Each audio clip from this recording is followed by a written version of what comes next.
The United Workers' Party, UWP, is preparing for a critical meeting in Micoud this weekend. Party leaders Alan Chasney and Guy Joseph are revisiting the ongoing reconstruction of St. Jude Hospital, a project nearing completion under the current Philip J.P. administration, which they have characterized as a crisis.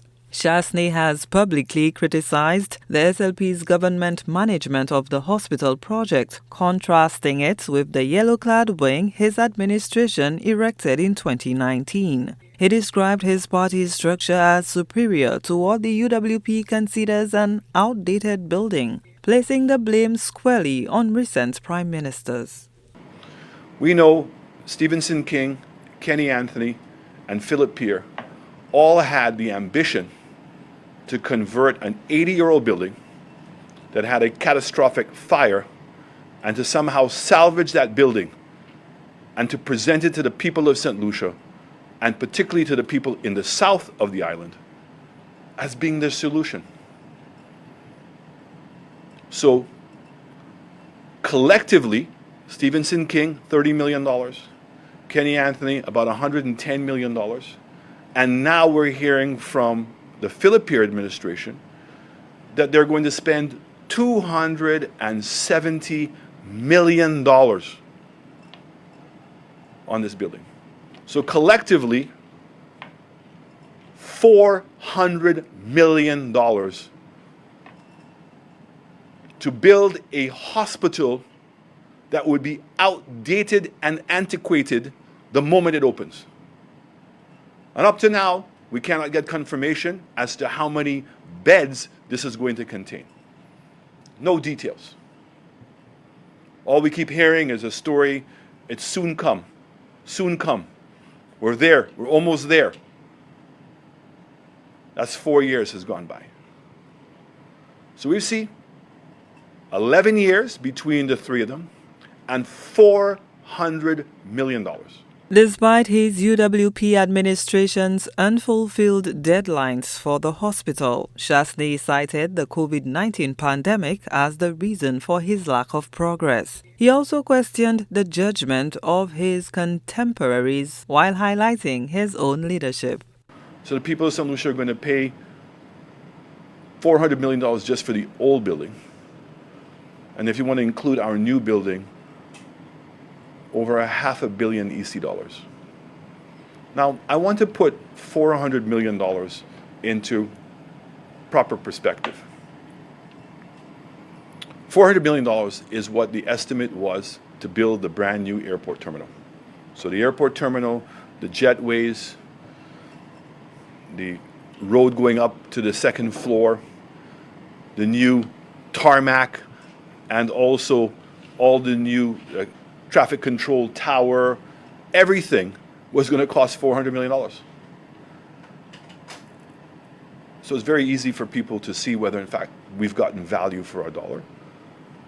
We can see that we have 3 former prime ministers that clearly had no ambition, have no vision to where St. Lucia was going to go. They're actually building something for yesterday, not something for tomorrow.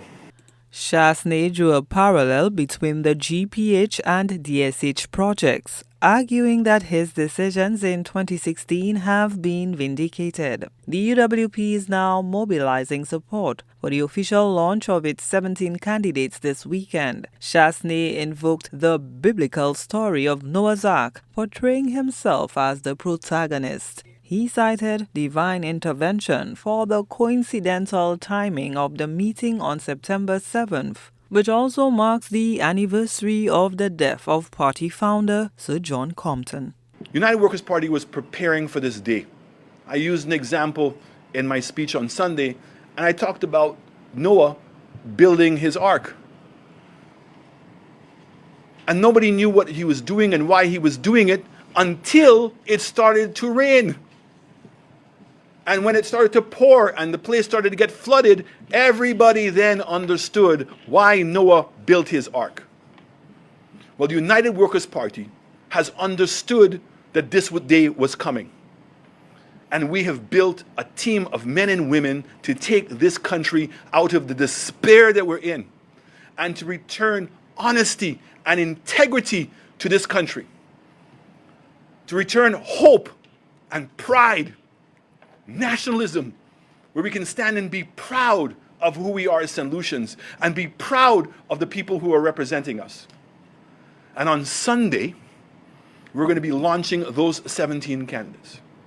So I'm inviting all of you, regardless of whether you have supported our party in the past. This is a new United Workers' Party. This is a party that's going to celebrate. And I know in speaking to Lady Compton, that the Comptons have never wanted to celebrate the death of Sir John, and they've only wanted to celebrate his birth. But tomorrow, Sunday, is an opportunity for us to have a fresh beginning. The UWP's weekend meeting is expected to also focus heavily on healthcare reform, among many issues. In a significant step forward for the St. Jude Hospital reconstruction project, this week came news that a team of senior health officials recently toured the site and physically inspected 3 completed surgical rooms. With work crews on extended hours and medical equipment arriving, officials are now confident the long-awaited project is nearing its final phase, paving the way for full hospital services. Gina Filippi, HTS News Force.